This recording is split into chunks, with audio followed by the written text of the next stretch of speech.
아버지 하나님, 아버지 하나님의 사랑과 은혜에 감사와 찬송을 드립니다. 지난 11월 한 달도 주의 은혜 가운데서 복을 누리며 참사랑 안에서 생명을 얻으며 살아가게 하셨던 하나님의 한량없는 사랑과 은총으로 말미암아 저희들은 날마다 주의 뜻대로 새롭게 지어져 가고 있는 줄로 믿습니다. 주께서 원하시는 대로 저희 모두를 새롭게 빚어가실 때 아멘하며 순종하며 감사하며 희락 가운데 거하도록 저희들을 인도하여 주시옵소서. 오늘도 주께서 주시는 말씀을 통해서 그리스도 안에서의 기쁨이 무엇인지를 깨달아 알아들을 수 있도록 축복하시기를 원하오며 예수님의 이름으로 기도드립니다. 아멘. 하나님 말씀 나눕니다. 오늘은 로마서 12장 4절 이하 13절까지의 말씀 나눕니다. 4절부터 13절입니다. 먼저 본문을 함께 읽겠습니다. 우리가 한 몸에 많은 지체를 가졌으나 모든 지체가 같은 기능을 가진 것이 아니니 이와 같이 우리 많은 사람이 그리스도 안에서 한 몸이 되어 서로 지체가 되었느니라. 우리에게 주신 은혜대로 받은 은사가 각각 다르니 혹 예언이면 믿음의 분수대로, 혹 섬기는 일이면 섬기는 일로, 혹 가르치는 자면 가르치는 일로, 혹 위로하는 자면 위로하는 일로, 구제하는 자는 성실함으로, 다스리는 자는 부지런함으로, 긍휼을 베푸는 자는 즐거움으로 할 것이니라. 사랑에는 거짓이 없나니 악을 미워하고 선에 속하라.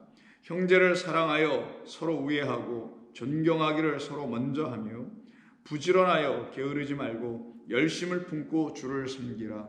소망 중에 즐거워하며 환난 중에 참으며 기도에 항상 힘쓰며 성도들의 쓸 것을 공급하며 손대접하기를 힘쓰라. 아멘. 오늘은 이 본문 12장 4절 이하 13절에서 말씀하고 있는 이 본문을 근거로 해서 하나님의 크고 놀라우신 사랑 이야기를 그리스도 예수 안에서 다시 듣는 시간이 되기를 원합니다. 우리가 지난 시간에 함께 나눴던 것은 우리 하나님께서 각 사람에게 나누어 주시기를 원하시는 그 믿음의 완전함이라는 분량이라는 것이 있었다고 했죠. 그 믿음의 분량은 그리스도께서 우리에게 주시려고 하시는 참된 믿음이라는 걸 말하는 겁니다. 그 믿음이 계시되어 우리에게 오기 전에는 우리는 여전히 율법 아래 갇히고 세상 아래 갇히고 자기 생각 안에 갇혀서 노예의 삶을 살 수밖에 없게 되었었으나 그리스도 예수께서 우리에게 약속하신 대로 계시된 믿음으로 우리 안에 들어오시게 하시는 성령의 역사하심으로 말미암아 저와 여러분 모든 각각의 한 영혼 한 영혼들이 드디어 그리스도께서 주시는 믿음으로 연합이 되는 역사가 일어나게 되는 겁니다. 하나가 되는 역사가 일어나게 되는 것이죠. 그래서 그들 모두는 그리스도와 하나로 연합되는 역사가 일어나게 되는 겁니다. 나 따로 하나님 따로 나 따로 그리스도 따로가 아니에요. 그래서 우리 주님께서 요한복음 17장에서 우리가 다 하나다라는 말씀을 하는 것이죠. 아버지와 내가 하나인 것처럼 그들도 우리와 다 하나가 되게 하옵소서라는 기도가 우리 주님에게서 우리를 향해서 이루어지지 않았었습니까? 그것은 바로 우리 주님께서 이 땅에 오셔서 우리에게 들려주신 모든 말씀이 우리로 하여금 온전한 믿음을 갖게 하는 말씀으로 들려지게 하셨던 것이고, 그렇게 되었을 때 비로소 우리는 우리 주님의 말씀 안에서 그리스도와 하나로 연합하게 되는, 즉 생명과 하나로 연합하게 되는 역사가 일어나게 되는 겁니다. 그래서 바울은 곧바로 그 다음 절인 4절에서 우리가 한 몸에 많은 지체를 가졌으나 모든 지체가 같은 기능을 가진 것이 아니니 이와 같이 우리 많은 사람이 그리스도 안에서 한 몸이 되어 서로 지체가 되었느니라 라고 말하는 것입니다. 그래서 3절이 있었기 때문에 4절 5절이 이렇게 바울에 의해서 로마에 있는 교인들을 향해서 말씀하고 있게 된 것이죠. 이때 우리가 좀 주목해서 봐야 될 것이 4절과 5절에 반복되는 말이 있는데, 한 몸과 많은 지체라는 것이 이렇게 서로 대조가 되며 반복이 됩니다. 한 몸 안에 많은 지체가 있듯이 그 모든 지체는 또한 한 몸을 이루고 있는 것처럼 우리도 그리스도 예수 안에서 여러 많은 사람들, 곧 지체들로 있지만 결국은 그리스도 안에서 각각 모든 사람은 또한 한 몸으로 존재하고 있는 것이다 라는 걸 얘기하는 겁니다. 그러면 우리는 각각이 아니라 같은 그리스도로 말미암아 그 그리스도께서 우리에게 주시는 참된 믿음의 말씀, 진리의 말씀, 생명의 말씀으로 인하여 우리가 먼저 한 몸이 되어 있어야 된다는 거예요.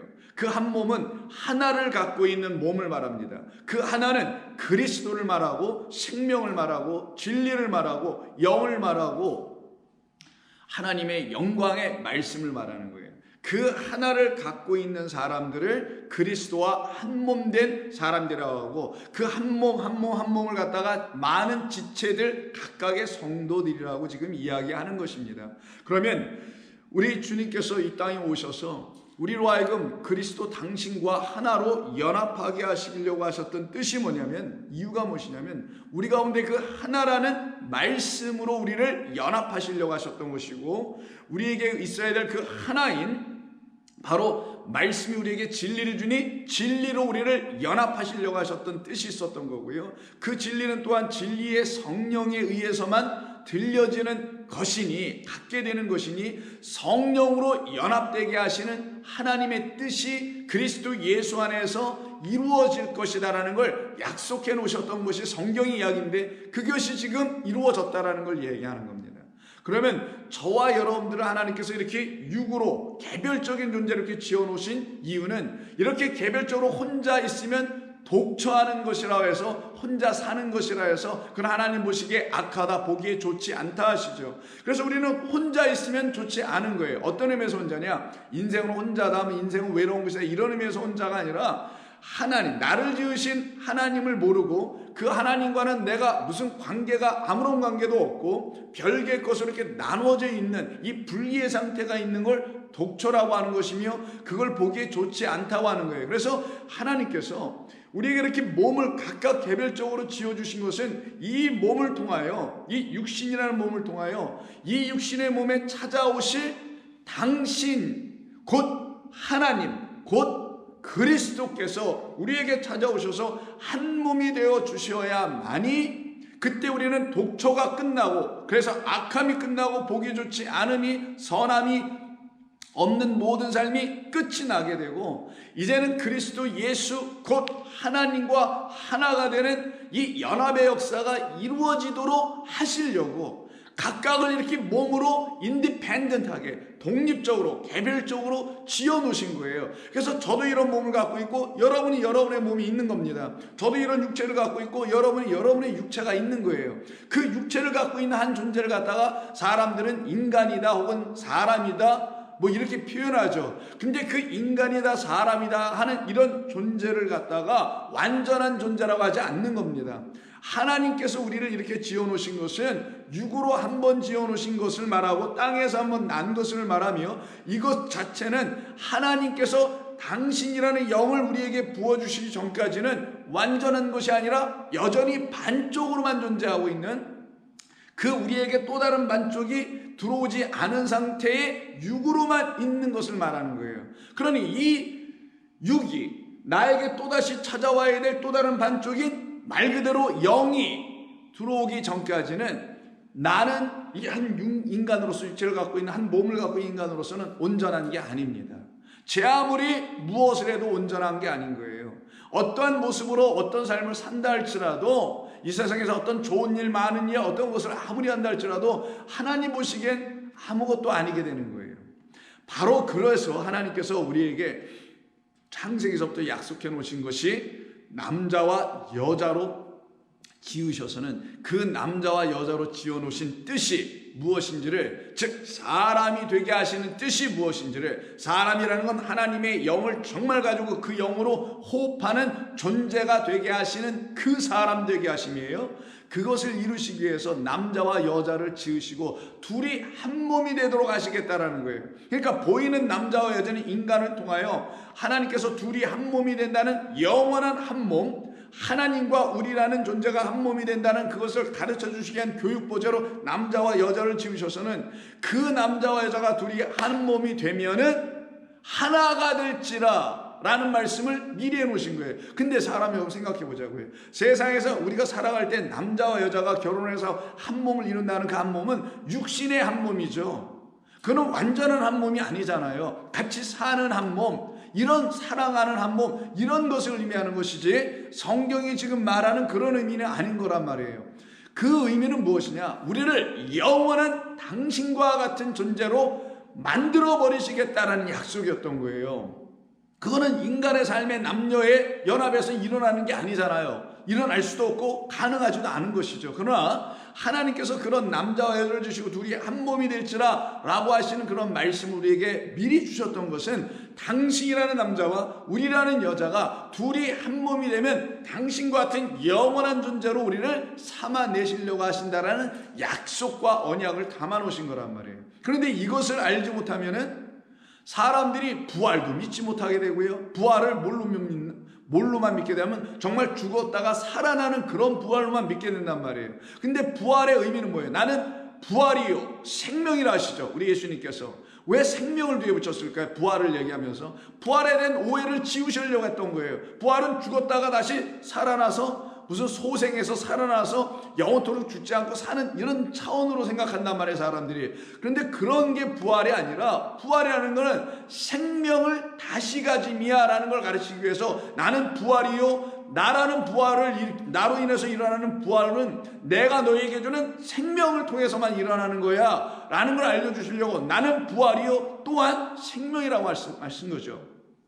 근데 그런 것을 깨달아 알지 못하고 있어서 그냥 부활은 죽었다가 살아나는 것 정도로 말하고 가르치니 사람들이 믿으려고 하는 사람들 있고 못 믿는 사람들 이렇게 막 나눠질 거 아니겠어요. 믿으려고 하는 사람들도 참된 진리의 측면에서 말씀에 근거해서 믿는다기보다는 죽고 난 다음에 난 영원토록 살고 싶어라는 어떤 그런 희미한 어떤 소망과 바람 같은 것을 붙잡고 그런 말들을 믿게 되는 사람들이 거의 대부분일 거고, 믿지 않는 사람들은 어떤 사람들이냐? 아니 사람이 죽었다 어떻게 다시 살아날 수 있어? 증명을 보여줘봐, 증거를 내줘봐 라고 하는 사람들은 또 믿지 않을 거 아니겠어요. 그런 모든 이들에게 우리 주님이 나는 부활이요 생명이라는 말씀을 통해서 나로 말미암아 부활이라는 것이 일어나는데 그 부활은 너희들에게 들어갈 새로움이라는 생명이야. 전에 한 번도 경험해보지 못했던 완전한 새 것으로서의 생명, 육신이라는 생명이 아니라 영으로서의 생명이라는 그 새로운 생명을 너희들은 나로 말미암아 갖게 될 거야.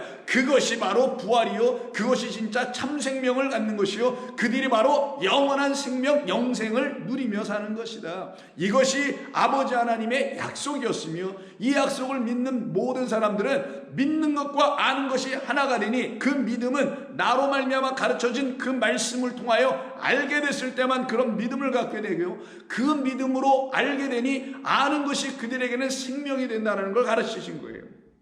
그런데 그것을 인정하지 않았던 당시 유대 사회의 사두개인들이 예수님과 부활 논쟁을 하시죠. 바리새인들도 마찬가지로 막 이렇게 부활을 논쟁을 합니다. 그리고는 그 생명이 뭔지 이런 거 갖고 막 논쟁을 하잖아요. 그때 특별히 바리새인들이 예수께 나와서 예수님께 그냥 뭐 자기들이 모르는 말을 놓고 물어보고자 어떤 좋은 의도로, 그리고 자기들이 무지하니까 우리를 좀 가르쳐 주십시오라고 하는 그런 의미로, 그런 뜻을 가지고, 그런 좋은 뜻을 가지고 와서 예수님께 자기들이 궁금한 것을 물어보려고 했던 것이 아니라 예수님을 시험하여 걸려 넘어지게 하려고 하는 그런 차원과 그런 목적과 또 다른 하나는 자기들이 지금까지 해왔던 것을 합리화시키기 위한 그런 목적으로 예수님께 어떤 성경에 있는 말씀을 질문으로 던져봅니다. 그것을 기록한 것이 마태복음 19장 3절입니다.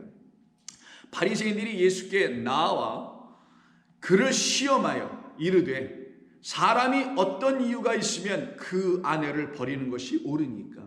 그러니까 지금까지 자기들이 해왔던 것에 대한 정당성을 확보하기 위한 이야기죠. 우리들이 했던 것은 다 합당하고 타당하다라는 걸 입증해 보려고 그 입증한 그 근거절이 성경에 있는데 우리는 이래서 이렇게 해왔다, 이혼 증서 써주는 거로 등등 이야기해서 우리 그렇게 해왔다, 그래서 우리는 말씀대로 살고 있고 말씀대로 잘 지키고 있다. 그러니 우리가 지금 이혼하거나 아내를 뭐 버리거나 하는 것은 하나님의 뜻대로 하는 것이니 당신 뭐라고 그러지 마시오 라고 하는 자기들의 합리성, 정당성을 확보하기 위하여 이렇게 예수님을 시험해 보려고 했던 거라는 거예요.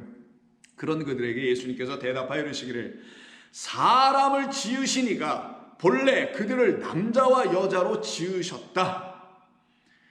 그렇게 말씀하시고는 그러므로 사람이 그 부모를 떠나서 아내에게 합하여 그 둘이 한 몸이 될지니라 하신 것을 너희는 읽지 못하였느냐?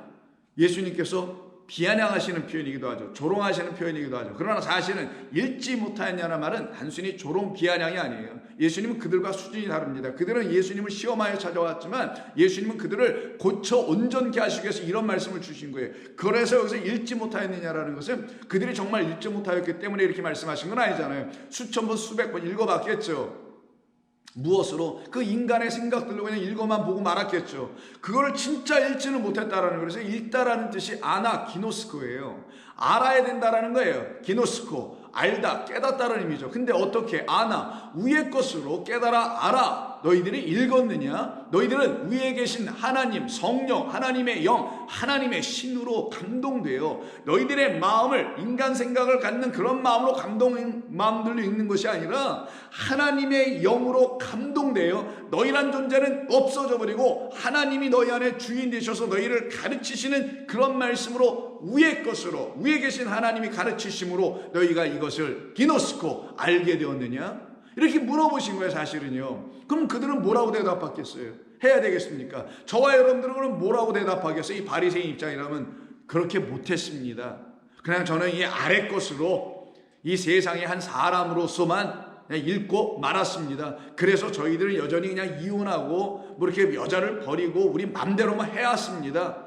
이렇게 자기 고백을 신앙으로 하나님 앞으로 나가야 되는 이런 존재들인데 이들이 그렇지 않았다라는 거예요. 그래서는 6절에서 뭐라고 하냐면 그런즉 이제 예수님께서 계속 말씀하십니다. 둘이 아니요 한 몸이니 라고 말씀하세요. 둘이 아니요 한 몸이니 그러므로 하나님이 짝지어 주신 것을 사람이 나누지 못할지니라 이렇게 말씀하세요. 그럼 이때 예수님이 말씀하신 것은 그들이 지금 들고 들어온 그들의 이슈인 이혼의 문제를 얘기하신 거예요. 그 이혼에 대한 이야기를 상담 차원에서 너희들이 이혼하면 안 돼 이런 얘기를 하신 거겠어요? 아니죠. 살다가 사람이 어떤 악한 놈을 만나고 안 좋은 사람을 만나면은 이혼할 수 있겠죠. 그건 당연히 또 해야 되죠. 그러나 예수님은 지금 그런 차원을 얘기하신 게 아니란 말이에요. 그들은 그런 차원이라 붙들고 이 세상의 것을 얘기하려고 하는 자들. 그런데 예수님은 성경의 말씀인 그 남자와 여자를 지으신 이유서부터 둘이 한 몸을 이룰지니라라고 하신 창세기 2장 24절의 말씀을 말씀하시면서 그 뜻이 무엇인지 너희는 아나기노스코 해봤느냐? 깨달아 알고는 있느냐? 라고 물어보신 거예요. 그거는 이 땅에서의 이혼이니 결혼이 이런 문제를 다루는 게 아니라 영원히 하나님과 결혼하여 즉 연합하여 그때는 결혼이라는 말 쓰기죠. 그러니까 연합하여 하나가 되는 것 하나님과 너희가 하나가 되는 이것을 얘기하신 것인데 너희는 그런 것으로 알아들으려고 하지도 않았고 그것을 생각해 보지도 않았으며 그러니 너희들은 하나님과 이렇게 결별되고 나누어져 있으니 너희는 지금 누구랑 이혼한 것이냐면 너희들 아내와 이혼한 게 아니라 아내를 버린 게 아니라 너희들은 하나님을 버렸으며 하나님과 이혼한 상태가 되어 있는 거야. 그래서 너희들은 하나님과 한 몸이 아니라 그렇게 둘로 나눠져 있는 그래서 그 가운데는 구렁텅이가 있는 말 그대로 나사로와 거지 나사로 한 사람과 그 부자가 중간에 어마어마한 불구덩이로 구렁텅이가 있었지 않습니까? 이렇게 완전히 나눠져 있는 상태이다 라고 얘기하시는 거예요. 예수님의 말씀을. 근데 그들이 이걸 알지 못하니 그들이 뭐를 들고 진짜 예수님을 시험하려고 하냐면 자기들이 아는 수준으로 시험을 하기를 7절에서 여짜오되 그러면 어찌하여 모세는 이혼 증서를 주어서 버리라 명하였나이까? 사실 처음부터 이 말을 그들은 하고 싶었던 거였겠죠. 우리가 이렇게 이혼하고 이렇게 하는 거는 이렇게 기록되어 있으니까 이렇게 그냥 버리라고 막 되어 있으니까 신명기 24장에 있는 말이거든요. 이들이 이걸 끌고 들어온 거예요. 거기 24장에 있는 말이 그런 뜻도 아니었는데 자기들의 뜻대로 말 그대로 아전인수격이죠. 자기들 생각대로 자기들의 정당성을 계속 유지하고 그것을 인정하고 지켜보려고 이렇게 지금 이 말을 끌고 들어오고 있어요. 그렇다면 예수님께서 이르시기를 모세가 너희의 마음의 완악함 때문에 아내 버림을 허락한 것이다. 너희 악한 자들에게 너희들의 아브라함의 딸들을 맡겨놓으면 안 되니까 하나님께서 모세에게 그러면 내가 떨어뜨려 놓을 거야. 그리고 너희라는 인간 남편을 내 아브라함의 딸들인 너희들의 아내들에게 주지 않고 내가 직접 내 아들 그리스도를 그들에게 장가 보내게 하여 내가 계시될 믿음 그리스도가 되어 하나님 말씀이 되어 너희들에게 장가 들어가게 하겠다는 그 호세아서에서 그 약속, 그걸 내가 이루기 위하여 너희들에게 이렇게 떨어뜨리게 하게 한 것이지, 왜 너희들에게 그 아내인 내 아브라함의 딸들이 붙어있으면 내 딸들이 거기서 다 죽는단 말이야. 그렇게 하기 위해서 너희들에게서 버려지게 하려고 했던 것이지, 곧 그 아내가 문제가 있어서가 아니라 너희들의 완악함이 문제이기 때문에. 그 악함은 뭡니까? 하나님을 알지 못하고 아는 척하여 하나님을 함부로 자기들의 어떤 도구로, 도깨비 방망이 같은 걸로, 혹은 검과 칼과 총과 이런 어떤 무력적인 것으로 사용하고 있는 너희들의 그 악함 때문에 아내 버림을 허락한 것이지, 본래가 뭐예요? 하나님은 너 남자들과 너 여자를 인간 당신의 딸로 정해놓고 그들과 다 하나가 되려고 하셨던 것인데 너희들이 어찌 이것을 알지 못하고 있느냐? 그러니 너희들이 지금 나를 시험하려고 하는 것이지. 그러면서 계속해서 9절에서 말씀하시기를 내가 너희에게 말하노니 누구든지 음행한 이후에 아내를 버리고 다른 데 장가드는 자는 간음함이요 라고 말씀하십니다. 자, 그럼 여기서 한 몸이라는 말이 나오네요. 이때 사용된 몸이라는 말이 다시 6절에 올라가서 보시면은 사륵스라는 몸이에요. 자, 이때 사륵스는 말 그대로 남자와 여자 이 둘의 한 몸을 말하는 겁니다. 근데 이때 남자와 여자의 둘의 한 몸으로 인해서는, 사륵스로 인해서는 이 혈과 육이 있는 존재로서는 이게 한 몸이 되던가요? 안 되죠. 그래서 바울은 그런 해석을 갖고 있는, 그런 이해를 갖고 있는 우리들에게 그 몸이라는 것으로 하나가 되는 게 아니라, 사륵스로 하나가 되는 게 아니라 소마라는 다른 차원의 몸을 헬라어에서 빌려다가 차용하는 거죠. 말 그대로 사륵스는 하나님께서 우리에게 비유로 설명해 주신 것이고, 진짜는 하나님께서 우리에게 찾아오실 때 누구로? 그리스도라는 생명의 말씀, 그리스도라는 영으로. 그래서 그리스도의 영이 우리 가운데 계시게 되는 그 연합을 이루게 할 때만이 우리는 진짜 소마, 연합된 몸을 갖게 되는 것이다라는 걸 전제해서 오늘 본문 12장 4절에서는 한 몸, 5절에서도 한 몸이라, 그때 몸은 소마를 쓰는 거예요. 그래서 히브리어에서도 몸이라는 빠사라는 단어 안에는 단순히 몸, 플래시라는 육체 고기 덩어리라는 몸만을 의미하는 게 아니라, 그 물론 있어요. 또 다른 의미가 있다 그랬잖아요. 그 몸을 통하여 하나님이 하시고자 하시는 것이 복음, 좋은 소식이라는 것을 담고 있다고 하지 않습니까? 그래서 빠사르라는 그 육체가. 그래서 바울은 이 두 가지 차원을 알고 있었기 때문에, 왜? 그가 히브리어를 알고 아람어로 다 아는 사람이니까, 그리고 동시에 헬라어도 알았으니까, 이 모든 사람들이 사용하는 언어, 지금까지 역사 속에서 사용되었던 그 모든 언어를 가지고 바울은 이렇게 본문을 12장 4절 5절에서 써나가고 있었던 겁니다. 그러면 결국은 뭐예요? 그 남자가 우리에게 오셔서, 즉 그리스도께서 우리에게 오셔서 와 하나가 되는 역사는 곧 육체로는 안 되는 거고, 예수님이 우리와 하나가 되는 게 아니라 예수님은 떠나가고 그가 우리에게 주시는 그리스도라는 믿음, 그 분량, 그리스도라는 그 영, 그리스도라는 생명의 말씀과 우리가 하나 되게 될 때야만이 우리는 진짜 소마, 보이지 않는 영원한 한 몸이 되는 거란 말이에요. 영원한 하나님 그 한 분을 갖게 된 하나의 존재, 그 존재들이 되는 거란 말이에요. 그래서 우리 예수님이 이 땅에 죽으시러 오신 겁니다.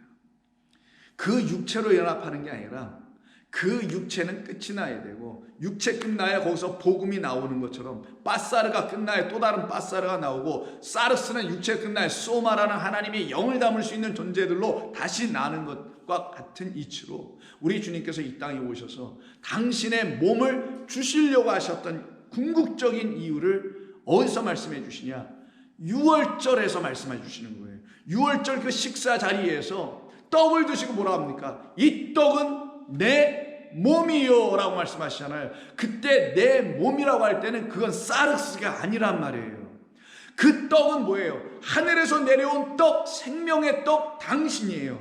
그 떡을 먹고 죽는 그런 땅의 떡 만나로 먹게 하지 아니하고 하늘의 말씀인 당신의 진리의 말씀으로 다시 먹게 해 주심으로 그거를 먹은 자들 곧 그 한 몸 한 떡을 그리스도로 말미암아 먹게 된 자는 그와 함께 연합하여 그와 함께 영원을 누리게 하시겠다라는 약속을 좀 주시는 이야기인 거예요. 그래서 마태복음 26장 26절에 보면은 여러분 잘 아시는 6월절 만찬을 하실 때 그들이 먹을 때 예수께서 떡 한 덩어리를 들으시고 떡을 가지사 축복하시고 떼어 제자들에게 주시며 이르시기를 받아서 먹으라. 이것은 내 몸 소만이라 라고 하십니다.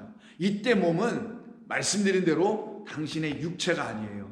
당신은 육체를 우리에게 주시는 분이 아니라 육체는 십자가에서 버리시는 거예요.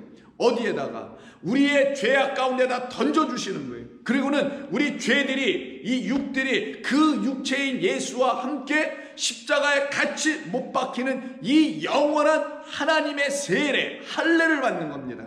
그때 그들은 그 몸을 드디어 받고 연합하여 그 떡을 받고 먹고 그 말씀과 연합하고 영과 연합하고 진리와 영 함께 연합하여 그리스도와 정말 한 몸이 되어버리는 거예요. 그들에게 완전한 죄사함이 일어나는 것이고 그들은 하나님의 그 나라에서 새 것으로 진리의 생명의 말씀으로 날마다 먹고 마심의 역사가 일어나게 되는 겁니다. 그래서 바울은 고린도 교회에 보내는 첫 번째 편지인 고린도전서 10장에서 10장 16절에서 다음과 같이 이 예수님께서 행하셨던 그 소위 우리가 현대적으로 말하면 뭐 성찬이니 성찬식이라고 하는 그 유월절 식사를 이렇게 해석하여 알려줍니다. 16절 보세요. 우리가 축복하는 바 축복의 자는 그리스도의 피에 참여함이 아니더냐? 이렇게 얘기를 해요. 그러니까 수사학적 질문이니까 참여함이다 라는 거죠. 우리가 떼는 떡은 그리스도의 몸에 참여함이 아니냐? 라고 또 한 번 말합니다. 그렇다라는 거죠. 강조하는 거죠. 그러면 축복의 잔과 축복의 떡에 참여한다는 참여는 곧 하나됨을 말하는 거예요. 이때 참여라는 게 그냥 뭐 떡을 나눠줄 때 잔을 나눠줄 때 함께 거기 참여해서 참가해서 함께 마시고 먹었다라는 의미를 쓰는 게 아니에요. 이 참여함이라는 단어가 두 번씩이나 16절에 나오는데 이걸 여러분 많이 들어보신 그 헬라어 중에 하나의 코이노니아라는 말입니다. 이 코이노니아라는 말을 참여함이라고 번역을 했어요. 영어로는 뭐 fellowship이라고도 번역하더라고요. 그걸 한국말로 번역하면 교제예요. 자, 그럼 이 교제, 소위 영적 교제니 이렇게 또 확산하여 확장하여 번역하는 표현이기도 하겠죠. 다 좋습니다. 그런데 중요한 건 이 피에 참여하고 떡에 참여한다는 이 코이노니아의 의미를 알면 되는 것뿐이에요. 이걸 영어로든 한국말로든 이해하기 이전에 먼저 헬라어 자체로 한번 이해해보자. 왜 바울이 이런 단어를 사용했는지, 무엇을 설명할 때 그 한 몸, 그 한 떡, 그리스도와 연합하게 되는 그 당신의 몸을 이 떡으로 설명하시고 당신의 몸을 그 포도주 잔, 그 피로 설명하셨던 이유가 뭔지를 이 코이노니아 안에 담았던 거거든요. 그 코이노니아는 어떤 뜻이냐? 같은 것이라는 뜻이 있어요. 같은 것. 그래서 이게 코이노스, common, 말 그대로 함께 하나를 갖고 있는 거예요. 그래서 같은 것을 함께 나누어 갖는 것을 코이노니아라고 하는 거예요. 그럼 코이노니아는 같은 것, 같은 그리스도, 같은 영, 같은 예수, 같은 말씀, 이 하나를 모든 우리 지체들이, 각각의 영혼들이 다 똑같이 같은 것으로 갖는 걸 말하는 거예요. 포도주 잔과 떡을 이렇게 나누어 떼어주는 건 이 모든 것을 우리가 같은 것으로 지금 갖고 있습니다. 하나님께서 본래 우리에게 주시기로 작정해 놓으신 그 하나, 그 같은 것, 당신이 먹은 것, 내가 먹은 것 같네요. 당신이 마신 것, 내가 마신 것과 같네요. 그래서 당신 안에 있는 것과 내 안에 있는 게 같네요. 무엇으로? 그리스도라는 생명으로 우리가 똑같은 걸 갖고 있네요. 진리라는 똑같은 것을 갖고 있네요. 생명이라는 똑같은 것을 갖고 있네요. 이걸 어떻게 할 수 있냐? 서로의 말씀들을 들어보니, 서로가 아는 복음이라는 말들을 들어보니 똑같네요. 그러니 이들은 같은 떡을 먹었다라는 것, 같은 잔을 마셨다라는 거예요. 그리스도로 말미암아 믿음을 갖게 되고 그리스도라는 그 하나의 떡으로 말미암아 참된 생명을 갖고 있다라는 자들을 놓고 이 떡과 피에 참여한 것이라고 얘기하는 거예요. 그러면서 다음 절 17절에서 떡이 하나요 라고 번역했는데 원래는 이렇게 된 겁니다. 떡이 하나이기 때문에요. 원래는 떡이 하나이기 때문에 아까 떡을 들고 뭐라고 하세요? 이것은 내 몸이, 그래서 내 몸은 딱 하나다. 모든 이 세상은 만물의 근원과 으뜸된 나 하나로 말미암아 이 수많은 것이 나온 것이다. 그때 당신 하나가 하나님이시잖아요. 영원하신 그 하나님, 창조주 하나님을 알아는 그 하나님 한 분으로 말미암아 모든 것이 나오게 됐으니 그 하나가 우리들에게 주어지면 그 하나 때문에 우리 모든 만물이 존재하고 있다는 것을 알게 된 거고, 모든 만물은 또 가져야 될 그것이 무엇이냐? 많은 것들을 갖는 게 아니라 단 하나만 가지면 되는 거예요. 저와 여러분은 이게 하나님께서 우리에게 원하시는 것이고 이게 우리에게 정작 필요한 것이에요. 그래서 우리가 무엇을 원하는지는 하나님께서 우리에게 무엇을 주시려고 하는지와 만나야 되는 거예요. 그럼 하나님께서 이 말씀을 통해 우리에게 무엇을 주시려고 하시는지 하나님의 소망과 소원을 알아듣게 되면은 그것 주세요라고 우리가 기도하게 되는 거예요. 그걸 갖다가 기도의 본래 뜻이라고 했지 않습니까? 그 일이 일어날 때 떡 그 하나 때문에, 그리스도 그 한 분 때문에 많은 우리가 그 한 떡을 같이 코이노니아 같이 나누어 먹었으니, 똑같은 진리와 똑같은 생명으로 똑같은 말씀으로 먹었으니 우리가 한 몸이 되어 있지. 그러니 교회 모든 지체인 성도들이 같은 떡 같은 피 곧 그리스도 진리의 말씀을 똑같이 듣고 있을 때만이 그들이 온전히 교회라는 그리스도의 몸된 머리로 있는 몸이 되는 거예요. 그렇게 되도록 하기 위한 하나님의 뜻이 있다라는 가르쳐 주려고 떡이 하나이기 때문에 그러나 많은 우리로 있지 않고 같은 한 몸으로 있다. 같은 한 몸이니 이는 그러므로가 빠져 있는데, 이는 그러므로 우리가 다 한 떡에 참여하였기 때문이라. 그러면 여기 참여하다라는 말이 또 나오네. 이때는 이게 코이노니아가 아니에요. 이때는 메테코라는 단어를 씁니다. 메테코는 메타, 뭐뭐와 함께, 영어로 with 이런 말이고, 뒤에 붙어있는 테코라는 말은 뭐뭇을 갖다라는 아코라는 단어를 쓴 거예요. 에코를 쓴 겁니다.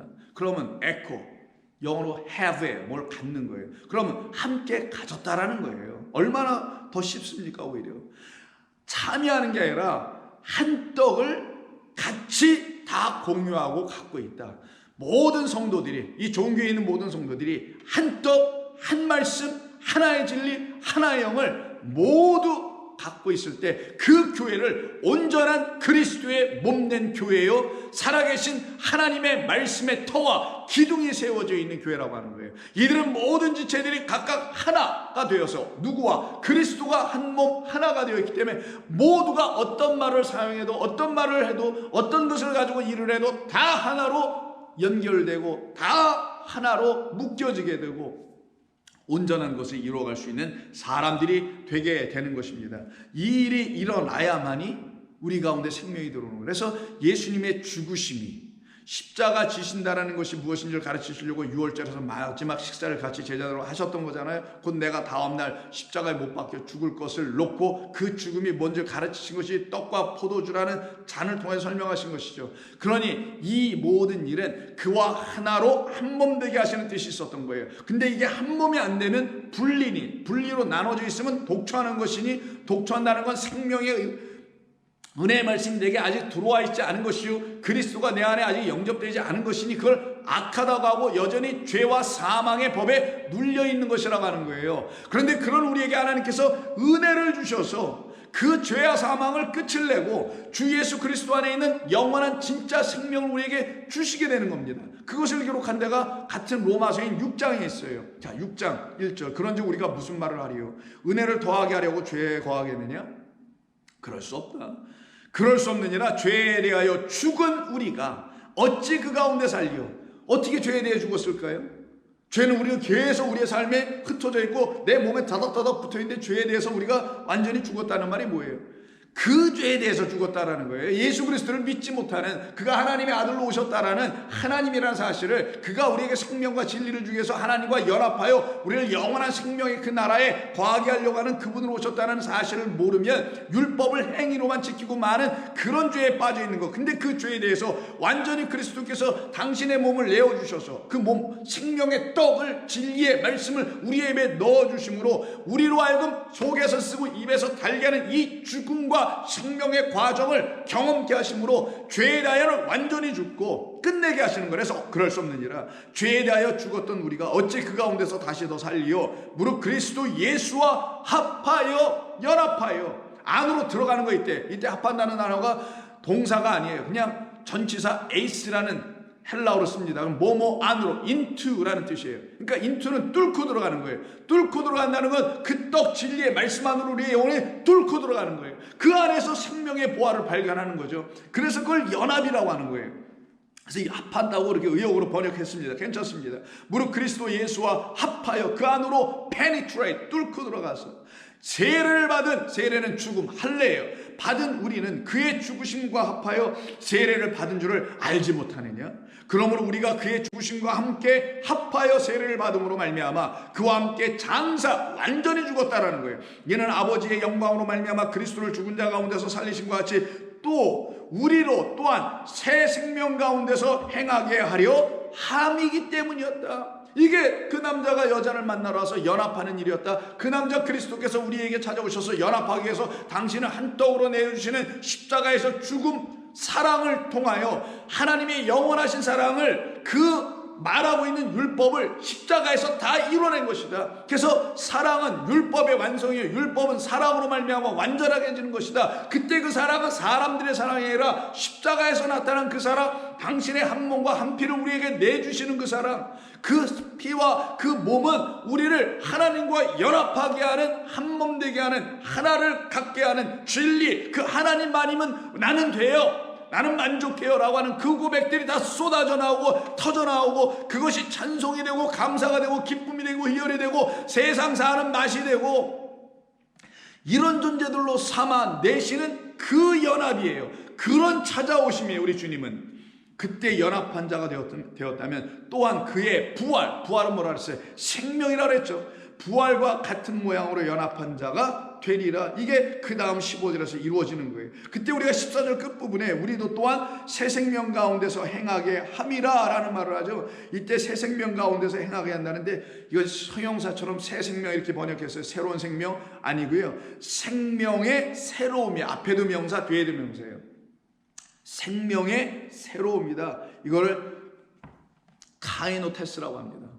카이노테스는 새롭다라는 말에 대한 명사인데 카이노테스 완전히 한 번도 경험하고 맛보지 못한 어떤 맛을 처음 딱 여러분이 맛을 보셨다면 나 이거 한 번도 맛보지 못했는데 세상에 이런 맛도 다 있어? 그런데 그렇지 않고 나 언젠가 하면 비슷한 맛을 맛봤는데 뭐 그거보다 좀 좋고 맛있네 라고 말하면 한 번 정도는 유사하게 비슷하게 경험한 것들이에요. 그럴 때 쓰는 단어가 아니라 좀 전에 말씀드린 것처럼 한 번도 경험해 보지 못하고 한 번도 맛보지 못하고 한 번도 알지 못했던 그 어떤 것 완전히 새로운 것 그거를 갖다가 조의 생명이라고 한 거예요. 그래서 단순히 새 생명이 아니라 한 번도 가져보지 못하고 한 번도 알지 못했던 진짜 생명, 그 생명이 내 안에 들어왔는데 어떤 방식과 어떤 은혜로 하나님께서 이 땅에 당신의 아들 곧 당신 자신을 우리에게 보내어 계시하여 주심으로 그가 십자가에서 죽으심의 뜻이 무엇인지를 깨달아 알아. 나도 저렇게 죽어야 합니다. 나도 그래야만 이 육이라는 것이 끝나고 당신의 영이 내 영혼 안에 들어와서 내 마음을 당신의 것으로 통제하여 당신의 뜻을 알아갈 수 있는 자가 될 때 그것을 연합함이라고 하고 15절에서 만일 우리가 그의 죽으심과 같은 모양으로 연합한 자가 되었으면 또한 그의 부활과 같은 모양으로 연합한 자가 되리라 라는 이 고백이 딱 터져 나오게 되는 거예요. 그래서 10절 그가 죽으심은 죄에 대하여 단번에 죽으심이요 그가 살아계심은 하나님께 대하여 살아나신 것이다. 그러니 우리가 그리스도와 연합하는 이 역사가 우리 가운데 일어나야만이 우리는 같은 하나를 갖게 되는 거예요. 그리스도 한 분을 갖는 거예요. 그리스도 한 분으로 하면 같은 영, 같은 말씀, 같은 진리를 갖게 되는 거예요. 그래서 바울은 고린도 전서 12장 12절에서 다음과 같은 말을 합니다. 몸은 소마는 하나인데 왜? 그리스도와 연합했으니까 하나인데 많은 지체가 있고 몸의 지체가 많으나 한 몸인과 같이 그리스도도 그러하니라.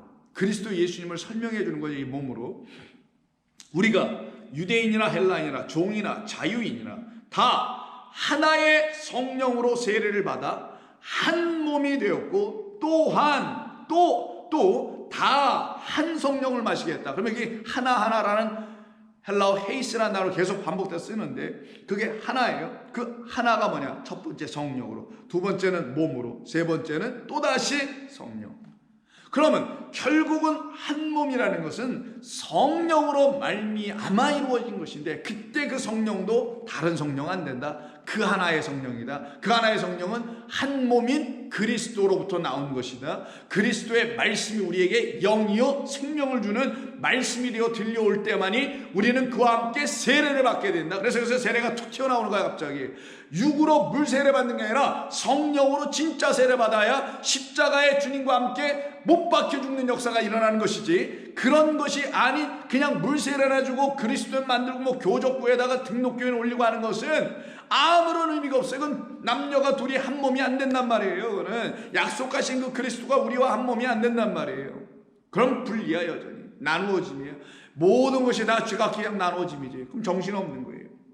그래서 같은 한 성령을 마시게 하셨다라고 말합니다. 같은 12장 27절에서 계속해서 이 몸을 뭐라고 하냐? 너희는 바로 그 한 성령을 갖게 되면 너희는 이제 그리스도의 몸이요, 모든 지체인 성도들은 각각 그 그리스도를 몸으로 연합하여 갖고 있는 존재들이니, 그가 지체이면서 나도 지체이면서 그도 또 하나의 몸이요 나도 또 하나의 몸이다. 그래서 나 개별적 한 인디펜던트한 독립적인 나 자신도 그리스도 하나로 연합되어 있는 하나의 완전한 몸이며, 그리고 이런 몸들이 여럿이 다 있으니 이들을 갖다가 또한 지체라고 하는 것이며, 이 지체는 결국은 그리스도를 세워나가는 지체니 그리스도라는 교회를 온전히 세워나가는 모든 몸들이다. 그 몸들이 연약하여지고 나약하여지고 병들어 있으면 안 된다라는 거예요.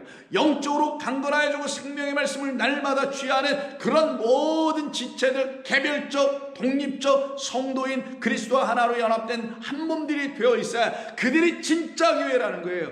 그런 교회 안에서만 하나님이 하시고 싶어하는 일들이 나타나는 거예요. 어떤 일?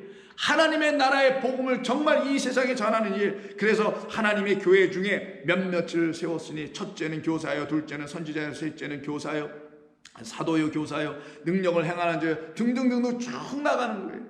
이와 같은 말씀으로 말미암아 결국 교회는 세워져 가는 거예요. 그렇게 세워져 가는 교회를 놓고 그리스도와 함께 자라는, 그리스도와 한 몸이 되어 연합되어 있는 모든 지체라고 하는 거예요. 그래서 바울은 에베소서 4장 16절에서 이 말씀을 또 씁니다. 그에게서 온몸이, 15절부터 보는 게 낫겠네요. 오직 사랑 안에서 참된 것을 하여 범사에 그에게까지 자랄지라. 그는 머리니 곧 그리스도라. 그리스도인 그에게서 온몸이 각 마디를 통하여 도움을 받음으로 연결되고 결합되어 각 지체의 분량대로 역사하여 그 몸을 자라게 하며 사랑 안에서 스스로 세우니라. 결국은 이 모든 건 은혜요, 사랑이요, 아버지의 영원한 사랑인 헤세드인 자비로 말미암았다라는 것을 다시 바울이 이야기하는 겁니다. 이게 어찌 사람의 힘과 능으로, 가르침으로, 애씀으로 뭐 등등으로 어떻게 될 수 있는 것이냐? 이건 전적으로 하나님께서 약속하신 대로, 그 약속이 없어서 우리에게 그리스도는 오시지도 않았는데, 약속해 놓으셨으니 하나님이 약속을 지키시는, 하나님은 사람과 달라서 약속을 안 지키시는 분이 아니라 반드시 지키시니 그가 오시는 이 은혜가 있어서, 나와 연합해 주시는 은혜가 있어서, 진리의 성령이 내 안에 들어오셔서 가르쳐 주시는 놀라운 은혜가 있어서 내가 이제는 이렇게 된 것 아니겠는가 라는 걸 각각의 성도는 죄다 깨닫는 거예요. 어떻게? 똑같이 깨달아요. 코이노니아로 깨닫고 똑같이 메타케오로 깨닫는 거예요. 말 그대로 똑같은 것을 같이 공유하는 거예요. 모두가 나는 이걸 갖고 있는데 저 사람 저걸 갖고 있어, 이게 아니에요. 이건 세상에 선한 얘기지. 왜? 가까운 전부 다 제각기 다른 걸 갖고 살잖아요. 일도 다르고 직업도 다르고 다 생각도 다르고 살죠. 근데 이 교회 공동체라는 하나님의 몸된 교회가 딱 되어 있는 성도들은 같은 도시에 전부 다 똑같은 것을 갖고 있다니까요. 그것을 나눠 갖는 거예요. 그래서 사도행전 2장에 보면 자기들이 갖고 있는 걸 이렇게 나눠 갖잖아요. 그때 그들이 갖고 있는 것이 물론 물리적인 것일 수도 있겠지만, 진정한 의미는 그들이 똑같은 것을 갖고 나누어 갖고 필요한 대로 사용하고 하는 그런 교회 공동체를 지금 이루어가고 있다는 걸 얘기하는 겁니다.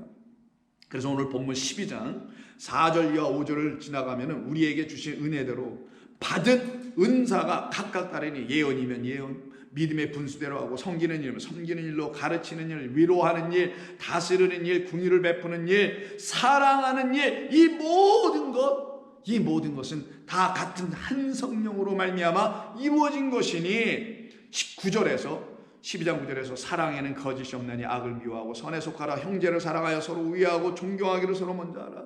그러니까 결국 사랑과 은혜, 여기서 건져낼 수 있는 단어는 6절의 은혜와 9절 10절에 있는 사랑입니다. 이 두 개가 빠지면 아무것도 아니죠. 우리는 존재의 의미가 없죠. 성도로서, 예수 믿는 사람으로서 아무런 의미가 없죠. 근데 이 은혜가 우리로 하여금 하나님의 사랑으로 이끌게 하네요. 하나님이 누구신지를 알게 해주네. 그때 성도들은 소망을 품고 어떠한 어려움도 서로 참아내며 서로 도와주며 서로 위로하며 서로 말씀으로 세워가며 서로 가르치며 그것도 받아들이며 이렇게 지어져 가는 겁니다. 그래서 소망 중에 즐거워하며가 12절이죠. 환난 중에 참으며 기도에 항상 힘쓰며 성도들의 쓸 것을 공급하며 손대접하기를 힘쓰는 자로 살아가게 되는 겁니다. 이런 성도인지 아닌지 자기 자신을 바라봐야 될 거 아니겠어요? 성도는요. 그런 교회인지 아닌지 그 교회는 그 교회 공동체를 바라봐야 될 거 아니겠냐고요. 그때 그 바라보게 하시는 하나님의 말씀, 우리 주님의 말씀이 누가복음 11장 33절 이하에 기록되어 있습니다. 정말 한몸 되는 교회인지, 성도들끼리 뭐 뜻이 하나가 됐습니다. 우리가 여러 가지 어려운 일이 있는데 그 일을 우리가 뜻을 하나로 모아서 일을 지금 추진하고 있습니다. 이건 동의한 거지. 민주주의 방식으로 투표해서 어떤 선거에서 이렇게 등등해서 만들어낸 결과들이지. 이건 하나가 아니에요. 그런 걸 갖다서 그냥 하나로 하잖아요. 그런 일을 할 때는 분열도 일어날 수도 있고 생각도 틀릴 수도 있겠죠. 그러면 생각이 다 하나로 모여질 때까지 설득하고 인내하고 또 만들어가고 안 되면 일을 하지 말고 뭐 이런 식으로 하면 되는 것 뿐이지, 그런 걸 갖다가 뭐 한 몸이니 한 뜻이니 그러면 안 되는 거예요. 그건 세상 사람이라는 것과 다 유사한 그런 것들에 불과한 겁니다. 그러나 교회는 하나님의 영에 의해서 인도함을 받는 거예요. 그 영이 우리에게 가르치실 때 우리 모든 공동체가 딱 한 마음을 갖게 될 때가 있어요. 그런 것으로 해야 되는 거예요, 교회는요. 그래서 33절에서 11장 누가복음, 누구든지 등불을 켜서 음속에나 말 아래에 두지 아니하고 등경 위에 두나니 이는 들어가는 자로 그 빛을 보게 하려 함이라. 내 몸의 등불이, 소마를 씁니다. 그 한 몸 되어야 될 그 몸의 등불은 눈이라. 내가 무엇을 보느냐는 거지. 근데 그 눈이 빛을 담지 못하고 있으면 아무것도 못 본다. 그래서 여러분 밤중에는 여러분들이 깜깜해서 못 보는 거지, 여러분이 눈이 잘못해서 못 보는 게 아니에요. 근데 여러분이 하룻밤을 자고 아침을 맞이하면 갑자기 모든 게 다시 눈에 보입니다. 그래서 여러분은 아는 거예요. 내가 밤에 눈이 잘못된 게 아니라 밤 때문에 그랬던 거구나. 밤 곧 빛이 없었기 때문에 그런 거구나. 그래서 눈에는 빛이 있어야 된다는 걸로 우리 주님께서 비유를 쓰시는 거예요. 그 눈에 하나님이 주시려고 하는 그 빛을 갖게 되면 너의 몸 소마, 이때 사르스가 아니에요. 그 몸은, 그리스도와 연합될 그 몸은 그 빛으로, 세상의 빛으로 오신 그리스도를 담고 있는 너희의 마음, 너희의 눈이니 그 몸은 성하겠지 라는 말을 하는 거예요. 내 몸의 등불은 눈이라. 내 눈이 성하면 진리를 온전히 깨달아 알아볼 수 있는 그 빛을 가진 눈이면 온몸이, 너는 온전히 그리스도와 연합한 몸인 그 몸으로 밝을 것이요. 만일 나쁘면, 진리가 아닌 빛을 갖고 있으면 결국 같은 영, 같은 잔, 같은 떡을 먹어야 되는데 그렇지 않게 되면이 만일 나쁘면인 거예요. 몸이 성하지 않은 나쁘면 내 몸도 어두워지리라. 그때 나쁘면 눈이 나쁨이 아니라 눈 안에 그 빛이, 진리라는 그리스도라는 그 하나가 들어오지 않으면 너의 몸도 어두워리라. 그럼 어둠은 뭐예요? 결국 빛 없는 자, 흑암과 죄와 사망의 여전히 있는 겁니다. 그러므로 내 속에 있는 빛이 어둡지 아니한가 보라. 약간 의역을 했는데 이건 본래는 너의 속에 있는 빛이 어둠이 아닌가. 너 빛을 갖고 있다고 말을 하는데 혹시 그 빛이 너 어둠은 아닐까? 빛이라고는 말하지만 어둠은 아닐까? 다시 한번 확인해봐라. 내 온몸이 밝아 조금도 어두운 데가 없으면 등불의 빛이 너를 비출 때와 같이 온전히 밝으리라. 등불을 비유로 쓰셔서 우리가 정말 갖고 있어야 될 그 진리에 비친 그리스도라는 그 한 영, 한 말씀, 하나의 생명, 곧 한 떡으로 오신 그리스도가 내 안에 계시면 나는 밝아지리라. 그때 밝아진다는 게 그리스도 하나로 연합되어 있기에 내 온 몸이 내 것이 아니요 그리스도라는 몸이요, 그러기에 그리스도의 말씀을 알아듣고 그 말씀으로 살아나고 그 말씀으로 소망 갖고 그 말씀으로 사랑하며 그 말씀으로 교회 공동체의 지체들을 세워나가며, 그때 그 교회는 하나님 보시기에 아름답고 온전한 교회가 되는 것입니다. 그런데 그렇지 않음에 대한 경고가 하나의 말씀이 있어요. 고린도 교회를 향한 두 번째 편지인 11장에서 그 그리스도가 아닌, 그 한 떡이 아닌 그리스도를 빙자하여 다른 떡을 내주게 되면 다른 영을 갖게 될 것이고 다른 생명을 분명히 갖게 되는 데에 대한 경각심을 일으키는 경고의 말이 있습니다. 그건 누가 주냐? 뱀이 준다라는 거예요. 그래서 11장 4절, 만일 누가 가서 우리가 전파하지 아니한 다른 예수를 전파하거나 혹은 너희가 받지 않은 다른 영을 받게 하거나 혹은 너희가 받지 아니한 다른 복음을 받게 할 때는 너희가 참으로 잘도 용납하는구나 라고 하는 그런 차원의 사람들이 있다라는 거예요. 그런 사람들이 이렇게 나오게 됐던 것은 무엇이냐? 그 그리스도로 말미암아 그분에게서 나와야 할 진리가 전파된 게 아니요, 사람들에게서부터 나온 거짓된 진리라고 하는 비진리, 곧 그 자체가 거짓인데 그것을 전하였기 때문이다. 그래서 10절, 그리스도의 진리가 내 속에 있으니 내가 이걸 가지고 막힘없이 복음을 전하고 있었던 것이다 라고 얘기합니다. 그러나 그렇지 않은 자들에 대한 이야기 13절에서 그런 사람들은 거짓 사도요 속이는 일꾼이니 자기를 그리스도의 사도로 가장하는 자들이니라. 이것은 이상한 일이 아니라 사탄도 자기를 광명, 그냥 빛이에요, 빛의 천사로 가장하니, 그러므로 사탄의 일꾼들도 자기를 의의 일꾼으로 가장하기 위해서 거짓이라는 빛을 들고 다닐 것이다. 그들이 들고 다니는 거짓이라는 빛은 다른 예수요, 다른 영이요, 다른 복음들이다.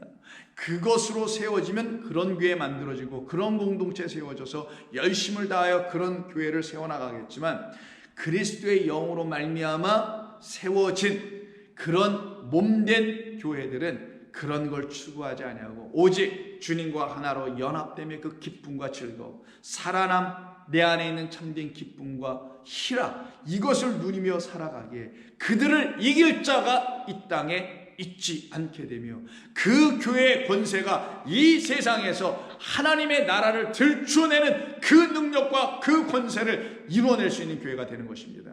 저와 여러분들은 그런 존재들로 하나님께서 부르셨다는 것을 꼭 기억하시고, 그러기 위해서 남자와 여자를 지어놓으시고는 둘이 하나가 되는 이 결혼이라는 걸 통하여 하나님이란 진짜 남자와 우리가 영원히 연합하는 십자가에서 보여진 사랑으로의 연합, 진리로의 연합, 생명의 말씀으로의 연합, 성령으로의 연합, 그래서 모두가 다 하나가 되어버린, 흩어짐이 없는 하나가 되어버린 그런 존재들로 세워졌다는 사실에 우리가 오늘도 찬송하며 감사하며 살아가는 저와 여러분들 되기를 부탁드립니다. 기도하겠습니다. 하나님 감사합니다. 늘 감사하지 않을 수밖에 없는 저희들, 오늘 또한 주의 말씀을 들으면서 감사하지 않을 수가 없습니다. 주께서 원하시는 모든 일들을 다 이루어 주셨습니다. 이제 저희들이 주님과 하나가 되는 이 마지막 과정까지도 주께서 이루어 주셨사오니 주님과 영원토록 동고동락하게 된 줄로 믿습니다. 감사와 찬송 주님께 돌려오며 예수님의 이름으로 기도드립니다. 아멘.